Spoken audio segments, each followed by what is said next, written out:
It's BB, true crime. We're back, babes. Finally, she cornered me. I did. It took a bit of persuasion, but we got there. I'm here with donuts and chocolate. It's what we all deserve, okay? And tea. And tea. Cheers, life. This is episode 4 now. Is it 4? It's 4. Feels like 10. Well, good luck for when we keep going with this. It's going to be hundreds. But you learn about a new case every time we're here. And you know what? These cases are helping me with my degree. Exactly. I know lots of random facts now. Exactly. So Becky does criminology. Mm-hmm. So she's... For all my sins. She's, letting her folks know there about all these crimes that don't know about it. She just seems like a mad serial killer weirdo at the minute. But that's okay. I explained it off as being ADHD and depressive, and people seems to get over that at that point. For sure. She blamed me for it, which is, always, fair enough. Always. My depressed best friend. True. She knows. It's true. My Polish lecturer thinks that we have severe mental health issues. I think that is probably true. It's fair. It's fair. So for those of you who have just joined, I'm Beth, that's Becky. And I'm Becky, and that is Beth. We are doing true crime. This is our true crime series. We've covered a few cases already. The last episode, I believe, was Ed Gein. Yay! Yeah. Oof. That one haunted me for a few days. Yeah. The item contents of his house was quite gruesome. Ooh. Yeah. Boy in the box is still the creepiest one, though. Yeah, that was just sad. That was nasty. Yeah. That was nasty. And I kind of knew that one a little bit as well, so I was like, ooh. For sure. I knew where you was going with that one, and it was even worse. There was, in fact, a boy in a box. Really? Yeah. Wow. I thought he was in a shop. He was not. He was also deceased. So, basically, what the podcast is me and Becky. I love my true crime. You have to thank my mother. And Becky, I relay all these crimes to her. We have a little discussion. Try and lighten up the mood a bit. Or oh my god. Just difficult sometimes, I'll give you that. Cry sometimes when it gets bad. It's why we have donuts. It's fine. Exactly, and I'm very glad we have them because this one is just depressing. And very gruesome. You save the best ones for last, don't you? It's not even the last. It's not even the last. So today we're doing the unfortunate murder. At least it's an actual murder as opposed to an unknown. Missing. Yeah, so this is a murder. I never thought I'd say that in my life. And it's also a solved murder. It's a solved one! One person died. Wow! Yeah. You've managed to find a case where they actually found who was responsible. It's incredible. I mean, granted, it was accidental. They found them. But they found them. So we'll get there. I'm sorry. Yeah. They accidentally found the murderer? Yeah. Did they turn up at the crime scene and just trip over him? I mean, they may as well have done. Oh, great. Okay. Alright, hit me with the facts. So... Idiocy of the police. The sad thing is, this is a murder of a schoolgirl in Japan. And if you were to go into Japan or talk to anyone from Japan... They would know this case. Absolutely. Okay. It's by far the most well-known, most horrific case. It's like our Jamie Bullinger. Yeah, exactly. Yeah. One of their most infamous cases by far. Okay. So that the sets the mood. Yeah. The schoolgirl was a girl called Junko Furuta. Junko Furuta? Yeah. Okay. I couldn't find anywhere how old she was, but she was a schoolgirl, so I'm going to say... Mid-teens. Yeah, mid-teens somewhere. Definitely, I don't think she was 18, so definitely under 18. Okay. But she was about to finish school. She's probably like 16 or 17 then. Yeah, around there. Okay. The way she met her end was... gruesome, violent, horrific, bloody. Yeah. All of the above, yeah. Mm. So she lived with her parents in Japan, her older brother and her younger brother. Oh, she was the male sibling. She was. Oh, traumatizing. The parents, I feel very bad for them. In this case, they did do what they could. But even the sentences of the boys is disgusting. But again, we'll get there. The boys? So she was murdered by 4 boys around the same age. Same school? Probably. It doesn't say. But nice. 4 teenage boys. 4 teenage boys, and she was a teenager. I want to pause for a second and just apologise for any trigger warnings. There's some trigger warnings here. Also that, and I am probably going to mispronounce all of these names, so I'm very sorry. Oh, you mean the horrific pronunciation of Japanese names. So, okay. The first boy, so these are in order of, like, how involved they were. Yeah. Yes. So the leader of the group. Yeah, sure. So the first boy is called Hiroshi Miyano. He was 18. Okay. At the time of the crime.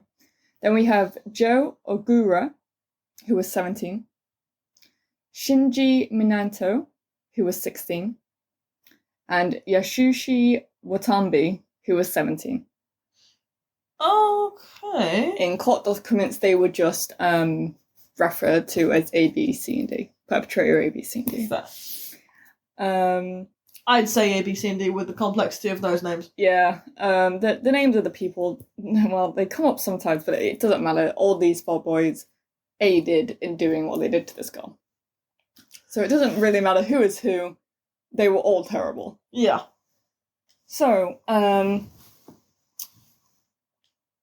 at the time of the crime, they used the second floor of one of the boys' house as a hangout. Okay. And the boys, all 4 of them, had also previously engaged in other crimes, such as purse snatching, extortion, and rape. So you can sort of see the level of them going up. That's an escalation right there. Yeah. That's an escalation. I mean, with a lot of people that are involved in crime, they start off with small petty crimes, go on to bigger ones. I'm guessing there's probably a sexual vibe to her murder as well then. Horrifically, yeah. Oh. Yeah, it's going to get bad. So forewarning. Was it intended or did they just kind of like... Very intended. Very intended. Very intentional. Oh, okay. Yeah. So, her murder case is also known, so not just as her name, but it's also called the 44 Days of Torture. Wait. So she endured 44 days of torture and then died. So, and obviously... 44 days of actively torturing a teenage girl. Yeah. From more than one individual as well. So, it started on the 25th of November, 1988. I wasn't even born then. Neither was I. I think my parents were only... I think this girl would be my parents' age at this point. Yeah, but it is coming up to that date though. We are in November now. So Miyano and Minato wandered around the location of Misato? I'm so sorry. You should be. You should. All the cases in the world, and you have to pick one that's filled with Japanese names you can't pronounce. It's fine. The main bits we will understand. So, 2 of the boys, I'm going to just make this really easy for myself, wandered around the area of Japan with the intention of robbing and raping a local woman. They didn't... Casual Sunday walk. It was just a random woman. They didn't plan who it was going to be. They just knew they were going to do that to a woman. Casual Sunday evening. What the fuck was that? So sorry, I'm so sorry. Jesus Christ. So 8:30 p.m. I'm going to sneeze again. Don't sneeze. No, I'm good. Okay. She's good. We scared it away. So at 8:30, they spotted Junko riding her bike home. Oh, perfect. Oh, she was on a bicycle? Yeah. After she finished a shift at work. Oh, so she was a good bean as well. She was a very good bean. She was very good at school. She had high grades. She never missed a day. Everyone loved her. She was basically the Japanese version of Hermione Granger. Yeah, basically. I have also included a picture of her and the perpetrators at the bottom for you to see. Oh. That's sort of delightful. A new thing I'd add in just to make it feel a bit more. Well, you showed pictures of the boy in the box, didn't you? Yeah, I did. Yeah. Those delightful images you gave me. Thank you. So, under the lead boy's orders, she was kicked off a bike. Nice, good start. And she fled the scene. One of the other boys who was involved pretended to witness this attack. by coincidence, and approached her and offered to walk her home safely. Snake. Snaky boy. She accepted the offer. Of course she did. And she was unaware that this guy was leading her to a nearby warehouse, where he actually revealed that he had Yakuza connections. I mean, at least the boy has legit contacts. He does. His family were also terrified of him for that reason as well. So not surprising. Your son grows up to be a Yakuza? Shit! I don't think he is a Yakuza, but he has connections. Wow. Despite being a young boy. I feel like if he was going in that direction at that age, he probably would have been Yakuza at some point. Yeah, for sure. So they get to the warehouse. Nice. He rapes her. Great. Strong start. Yeah, I know. It's a great, pleasant story. Let me guess. Takes her clothes. No. She gets to keep her clothes. For now. Girl. He then takes her to a nearby hotel. Rapes her again. Wait. And then rapes her in a warehouse? Yeah. And then walks her to a hotel and rapes her there as well? Yeah, for some reason. All this time threatening to kill her. Oh! So from the hotel, the lead boy contacts the rest of the gang. Yeah. And bragged to them about the rape. One of the boys asked the leader if he would keep her in captivity so that everyone else could also rape her. Yeah. Wow. The group did have a history of gang rape. Oh, lovely. Yep, had recently kidnapped and raped another girl whom they released afterwards. Oh, how nice they let her go. Yeah, how generous. So it's the little things in life, you know? Yeah, the little trauma for that woman. Please don't give me a life sentence. I let this girl go once. Yeah, not the other one though. So they had learned Junko's home address from a notebook that was in her backpack. Okay. And told her that because they knew where she lived, the Yakuza members would kill her family if she attempted to escape. Great. So they forced her to call her mum and say that she'd run away, but staying with friends. So they, because at this point they were starting to call the police, wondering where she was. Yeah, understandably, daughter missing. Obviously, because she'd contacted them, they called her off, thinking she was safe. That's a problem. She was not safe. The leader's parents actually saw what was going on and saw her numerous times, where at the beginning he pretended like she was his girlfriend. They knew. Not the girlfriend. Yeah, they eventually dropped the pretense when it became clear that the parents were not going to say anything about what was going on, which was horrific. Oh. Yeah. That's some... No wonder. Great parents. Excellent parenting there. Yeah. Excellent parenting. The parents later said that they didn't intervene because they were aware of the boys' Yakuza connections, and they feared retaliation. And apparently because their own son had become increasingly violent towards them as well. That's why they didn't say anything. Okay. Still does not... Not excusable, no, but understandable. If they had gone to the police, Junko would still be alive. Because she had not begun her torture yet. Yeah, she'd been raped twice. But she had not been... The torture that she went through is some of the worst I've ever seen. And I've seen a lot of cases. And you've seen some sadistic shit, yeah. So... really bad. So, this is when it begins. The good stuff. Are we getting a day-by-day breakdown? Or are you giving us a gist? Just the general. Just the gist, yeah. The group held Junko captive in their residence, with the parents there as well, for 40 days, where they repeatedly beat, raped, and tortured her. According to statements, the four of them shaved her pubic hair, forced her to dance to music while naked, masturbate in front of them. They would leave her on the balcony in the middle of the night with little clothing. They would insert objects into her vagina and anus, including a lit match. a metal rod, and a bottle. They also force-fed her with large amounts of alcohol, milk, and water. I need help. Yeah. My first thought when you said lich match was like, oh, that went out quickly. I bet it did not. Not for this girl, anyway. She was also forced to smoke multiple cigarettes at once and inhale paint thinner. In one incident, the leader repeatedly burnt Junko's legs and arms with lighter fluid.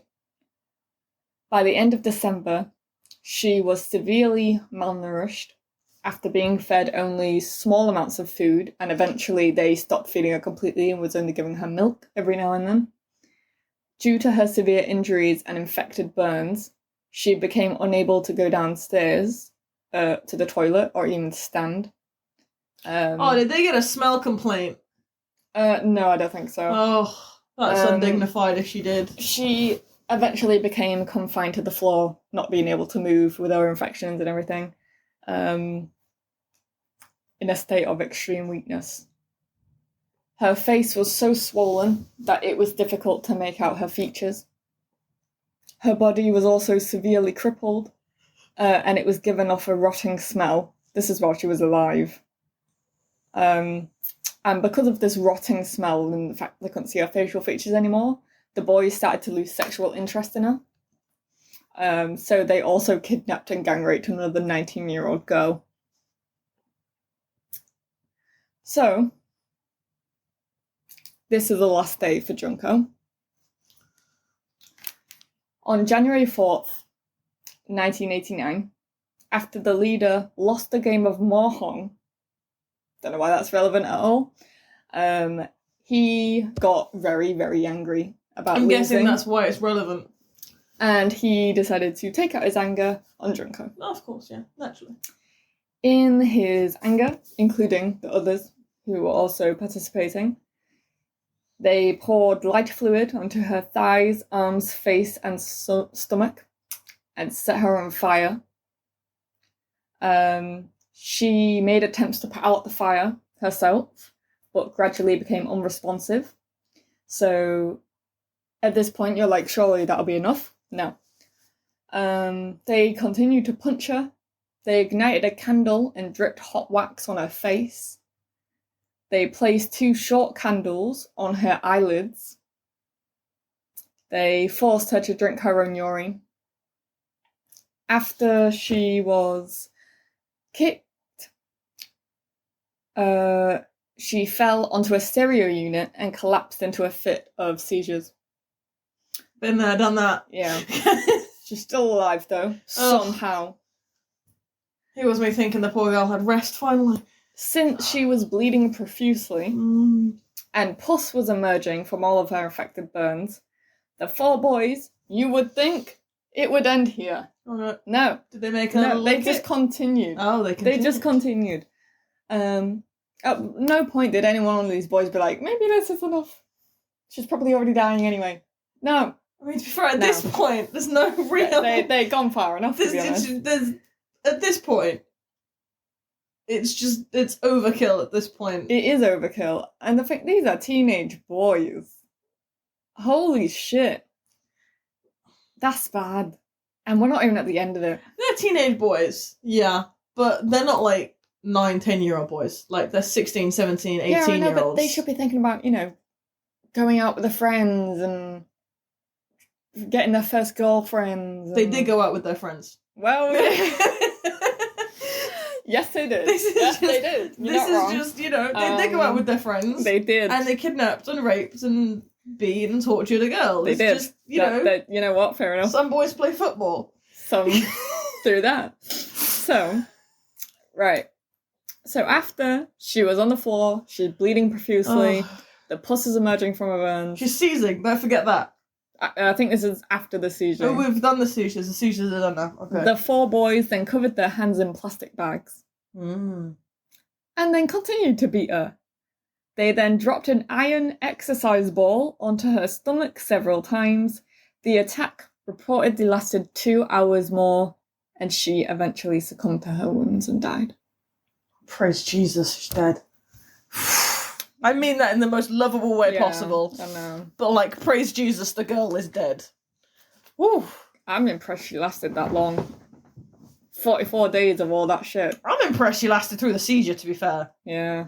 She is definitely in a place now where she's not having pain. Yeah. And at that point, even if she had been rescued, like, the damage... she would not have survived, and the trauma. The trauma. Yeah, I don't think she would have survived either. I don't think it's a life you'd want to survive after that. Like, how much of a life can you have after something like that happens to you? I'm asking the philosophical questions. Yeah, I know, because she would have been severely injured. Probably the got burns, sepsis, the internal injuries, the disfigurement. It's bad. She would have been disfigured. Not to mention after the seizure, chances are she had brain damage. Yeah. So, like... And she'd gotten into, like, a really high, like, good college. Yeah. She wouldn't have been able to do that. She wouldn't have been able to do anything. Yeah. She would have been a vegetable most of her life. If she survived the infection. If she survived the fallout from the injuries. Which is highly doubtable.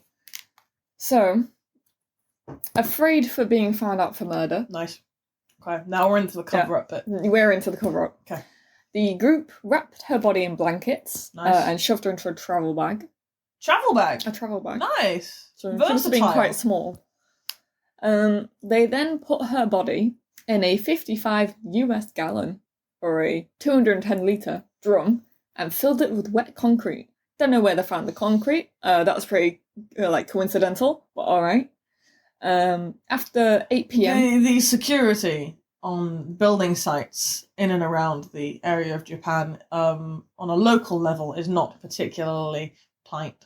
Yeah, so chances are they just use their Yakuza. Not to mention the Yakuza own lots of contracting in Japan. True. So chances are they just were like, let us in to a couple bags of concrete off they went. Yeah, that's true. They've already got all the construction supplies off of a Yakuza building site because it's just quick and efficient and, connections. Yeah, that's true. Simple. After 8 p.m, they loaded the drum and eventually disposed of the drum into a cement truck in Koto in Tokyo. So we've moved cities, this body now. Yeah. Whew. So, a few weeks go by. Nothing happens. The 23rd of January. So it's almost the whole, we're at the end of the month now. Yep. The same year, the two main guys arrested for the gang rape of the 19-year-old. That they got when she stopped being sexually attractive. Yes. Yep. But she had survived, the 19-year-old. Oh my god, she's alive. Yeah, they must have let her go. So they were arrested for the gang rape of the girl. That was their first mistake. They kidnapped in December, yeah. On the 29th of March, they finally got interrogated for that gang rape. Because they also found women's underwear found at their addresses. During the interrogation, one of the four boys believed that one of the officers was aware of Junko's murder. Thinking that the other boy had confessed to that crime, he told them where to find her body. I don't know why he thought that, but that is not what was happening. That's hilarious. He just told everyone. Wow. So he gave he confessed to a crime they didn't even have a connection. They were asking him about the rape of one girl, and he was like, oh yeah, but I did rape that other girl. Maybe they're on about that one. Oh yeah, we killed her. Oh, I've got to tell him. What? How? Unless it was subterfuge on the officer's part. Because what if that officer had heard of this case about Junko? No one knew that she was missing. Oh. No one thought she was missing because she had contacted her parents at the beginning of the torture to tell them she'd left. So literally no one was aware that she was missing. Fucked himself up. Yeah, literally, and the rest of them. So the police were very confused by the confession because obviously they had been referring to a murder of a different woman. So apparently they'd also murdered someone else. Wait, so they'd murdered other people? Yeah. And they thought it was the other murder? Yeah, they thought it was Junko. Oh, it's kind of... That's poetic. Funny in a bad way. That's poetic, that is. Apparently, the murder of the other woman had happened 9 days before Junko was abducted. So you can see like how these crimes get bigger and bigger. So it's a pattern. Yeah. Also, they never did find out for definite who killed the woman before Junko. The case remains unsolved, but the boys are highly likely to be linked. But that crime remains unsolved. I mean, at least this one was. Yeah. So the police found the drum. Okay. Containing Junko's body the following day. Nice. She was identified from her fingerprints. On the 1st of April, one of the boys was arrested for a separate sexual assault and was rearrested, luckily, for the murder of Junko. Nice. The arrest of the other boys then followed. Several other accomplices who participated in the abuse and the rape were identified and then charged with rape after DNA was found on and inside the victim's body. That's a lot of DNA. They stated that given the severity of the crime, the accused did not deserve to have the anonymity. Yes, they didn't deserve to have it because of how bad the crime was. Name and shame these boys. Name them, shame them. All the 4 boys, the main 4, pleaded guilty to committing bodily injury that resulted in death, but not murder. Wait, what? Yeah. Come again? In July 1990, a lower court sentenced the main guy to 17 years in prison, but he has since been released and is now a free man. Wow. I don't want to know what happened to the other 3. One of the others, this is the one whose house it was, where she was kept, whose parents knew, was originally given 4 to 6 years. Served 2? But luckily was resentenced and got 5 to 9, but was released early. But luckily got put back inside after another attempted murder where he attempted to slash someone's throat. Nice guy. Another one of the 4, he was originally sentenced to 3 to 4 years in prison. 3 to 4 years? Received an upgraded sentence of 5 to 7. He is also being released and is a free man to this day. Nice. And the last guy served 8 years in juvenile prison before he was released in 2004. He was luckily, though, rearrested in 2004 and still in jail for assault. So one of them... and attempted murder. One of them, at least, managed to end up in prison the length required. The fact that their sentences were so low, given what they did to this girl, it's horrific. It is, yeah. And the fact is, a couple of them were 18, so they should have gotten adult sentences. I'm talking life. And the fact that they were allowed to get away with being charged for a lesser crime than murder, you're like bodily harm resulting in death, but not actual murder. It's insane. The Japanese legal system is so messed up. There is a case about a guy who went on this cannibal website in Japan and found people, because on like the deep web, if you go on it, you can find, disturbing sites and this kind of thing. And on there, you can find sites for paedophiles. The dark web. Yeah, the dark web. And on there, you can find things called cannibal forums, cannibal cafes, that kind of thing. And some people will go on there because they want to cannibalize. Some people will go on there because they want to be eaten. So that's how they meet. So this guy in Japan went on there, put a post on saying he wanted to meet someone. This guy responded and he met up with him. They came to an agreement. The guy was like, I want you to eat me. I want to die like that. The guy agreed. They had a lovely night together. They had sex. Everything was filmed. And he did it. Kept the guy alive as long as possible so that the guy could see himself being cannibalized.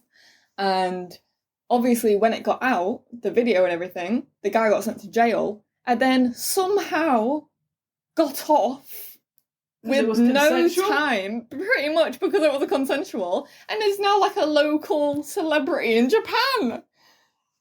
What the fuck is that about? Japan, what is going on? I thought the legal system here in Britain was bad. Good lord. Japan, what the fuck? But I mean, what the fuck? The thing is though, alright, I raise that on the barest of logic it makes sense. Okay? Because if a guy if a guy walks into a house and takes something, okay, and then the owner of the house is like, no, you can have it, go for it, yeah, no, it's all yours. I guess it's not and stealing, leaves, yeah. It's not stealing, because he let him, so yeah, technically, it's that whole... he was in his right mind. Yeah. He was consenting. He was a fully grown, consenting adult in full... Yeah. I wouldn't say, I question whether he's completely full of his faculties, but the thing is, not to a basis where he needs people to make other decisions for him. So, as hilarious as it sounds, logic dictates that they're correct. I mean... Logic does not dictate that they're correct in the instance of our case here, but I mean, in that sideways little note, I feel like maybe they have a slight point. I mean, that's fair enough, right? It was consensual, but the fact that he got on scot-free, I know, local celebrity. He gets people coming up to him asking for photo. I gotta show you right now. I'm so sorry, podcast listeners. I gotta show her this. Right? She'll find the name for you, pronounce it badly, so you can Google it yourselves. Yes, I will. Japanese celebrity cannibal. Cannibal. That's all I need to write, bitch. It immediately comes up. He's the main big lad. Here you go, this guy. Issei Sagawa. For those of you who can't spell like me, that is ISSIE. EI. I'm dyslexic. My dyslexic ass can't spell letters. Yeah, he was also known as Pang, or the Kobe Cannibal, Japanese murderer, cannibal, and necrophile, known for the killing of Renée Hartevelt in Paris in 1981. It was a French boy.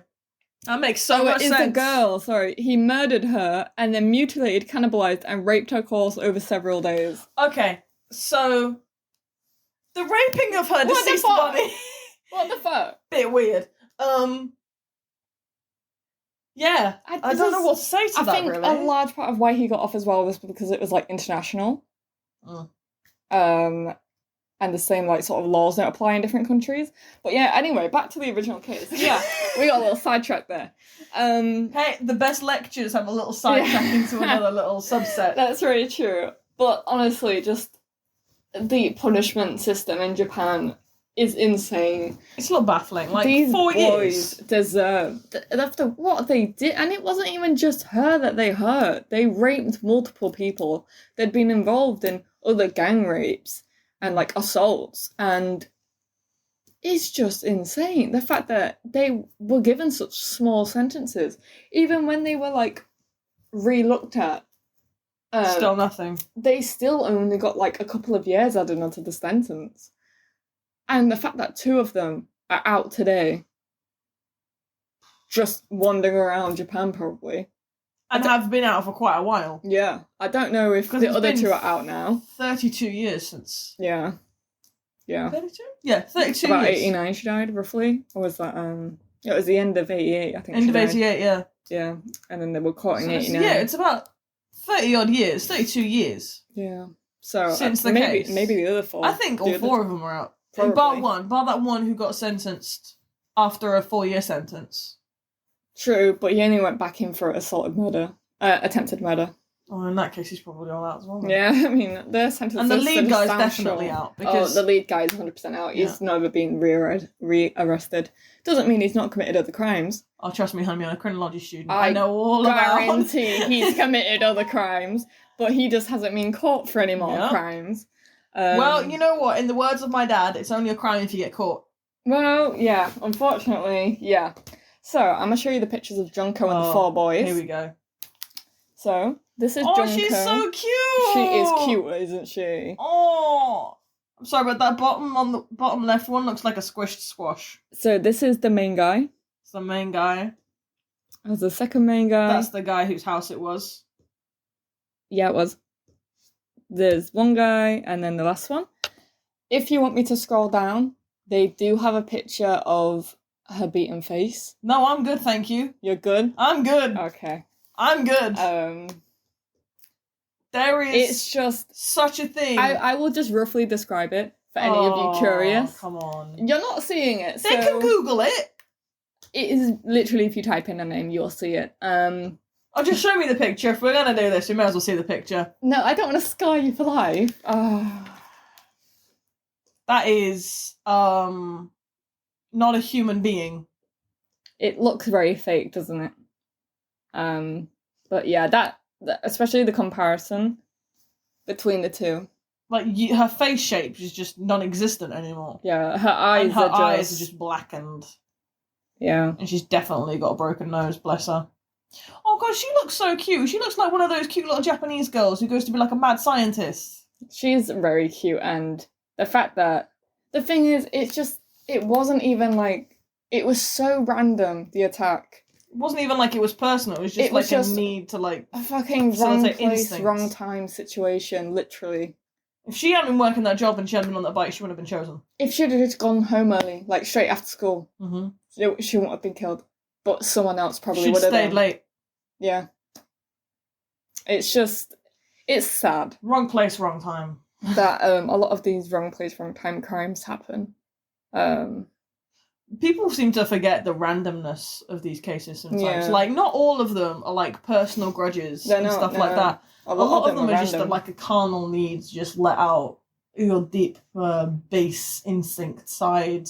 Yeah, that would just definitely end up this case. In nasty photos like that. Yeah, she definitely deserved better, and I think she would have become... She would have had a good life. Yeah, she would have done really well, I reckon. It's just a shame. Well, look, clearly she goes to a good school with that uniform. Yeah. Yeah, she had a good life ahead of her. And those 4 boys had to be selfish and fuck it up. And have what probably were particularly pretty nice lives after it all happened. Exactly. Yeah, they're out of jail probably all, and... they probably have kids. Yeah, married with kids, and that's... Just a whole other can of worms. Let's not go down that road. But that is the case of Junko and the 44 days of torture. 44 days of torture. And I thought my lectures were bad. Yeah, I'm very glad I've never experienced anything like that. Touch wood, I won't ever. We're just wildly touching wood now, just in case.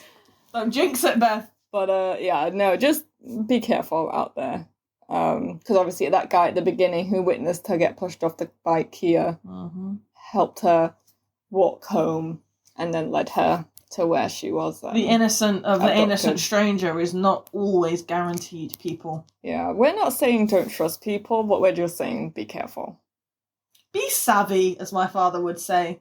Be savvy. Just take precautions. And a penknife. Yeah. That's not actual solid advice there, because obviously carrying a penknife is illegal in the UK, people. Yeah. No penknives. No, you're not allowed a lot. And I absolutely do not carry a penknife on me. You're not allowed, what are the spray called? Pepper spray. Pepper spray, you're not allowed even that. No. No, the most you can get, because I looked it up the other day because I wanted to get something, the most you can get in the UK is that stupid colour spray where it stays on them.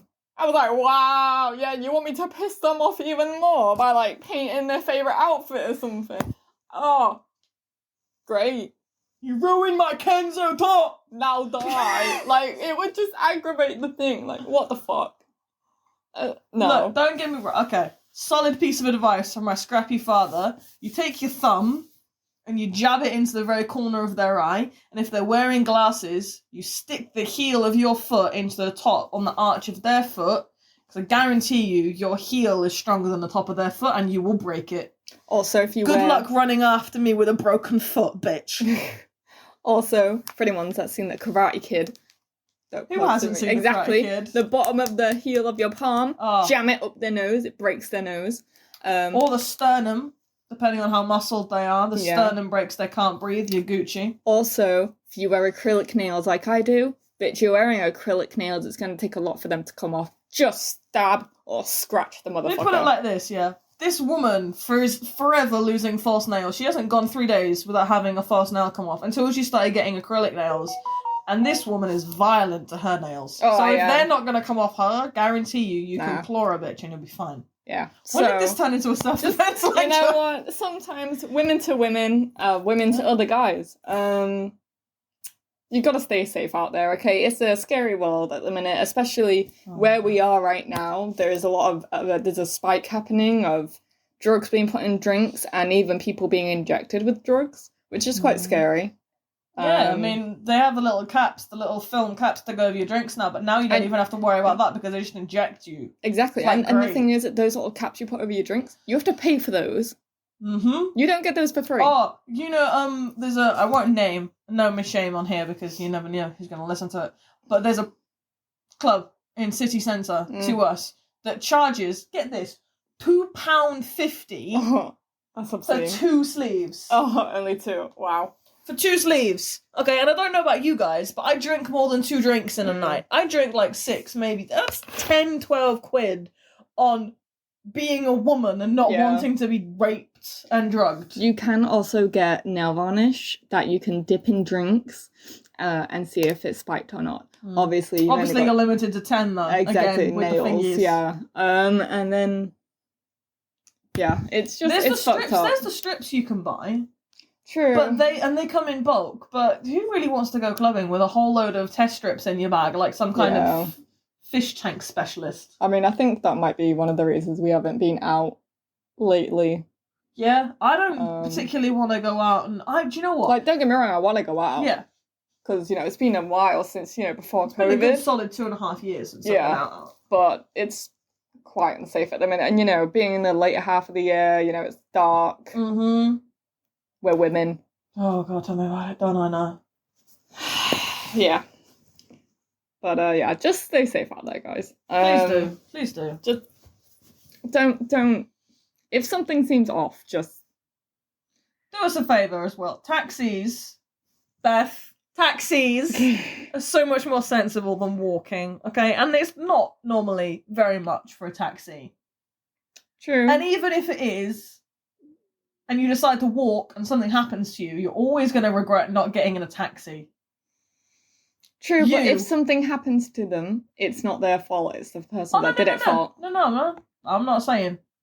It's the responsibility of the person who committed the act. Oh, for sure, yeah. Without a doubt. But I'm just saying, from a personal standpoint, I had a friend who walked home instead of getting a taxi, and she got drugged and she didn't realise it before she left. And she woke up on a park bench with no clue what happened. I had to go pick her up at 8 a.m. in the morning.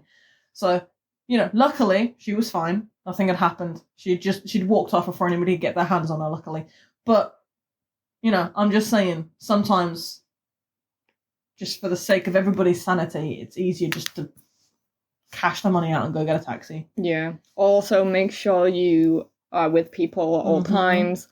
This coming from the girl who used to walk home from city centre. Yeah, I did. That was not my best moment. And then wondered why I used to get stressy with you. I'm fine. I had my keys in my hand the whole time. Yeah, that's another thing as women have to do. But actually having keys out with one key in the middle is actually a form of assault. So even if you defend yourself with your own keys, it's being held in a method that is pertained to be threatening. The patriarchy of society, ladies and gentlemen. You can't even hold your keys in a way to protect yourself without threatening all the poor, fragile egos of the men. Yeah, literally.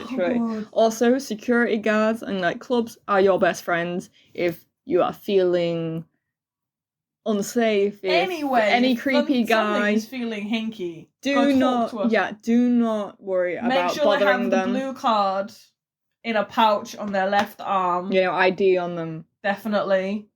And tell them. And if you ask to see their ID, they will let you. They are required to let you look at their ID. And you know what? If you're feeling unsafe about even just walking, get them to phone a taxi. Yeah.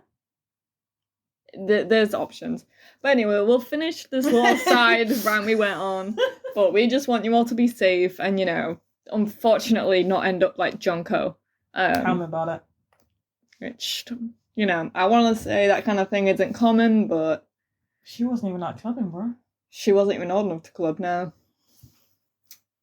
Maybe Nelly would have been. Alright, well, I'm depressed. Are you depressed? Yeah, a little bit. Excellent. It's okay. We got another case we're recording tonight.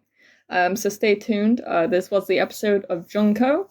And this was BB True Crime. I'm Beth, that's Becky. Becky, that's Beth. Join us next time. Stay safe, people. All right. Bye. Bye out.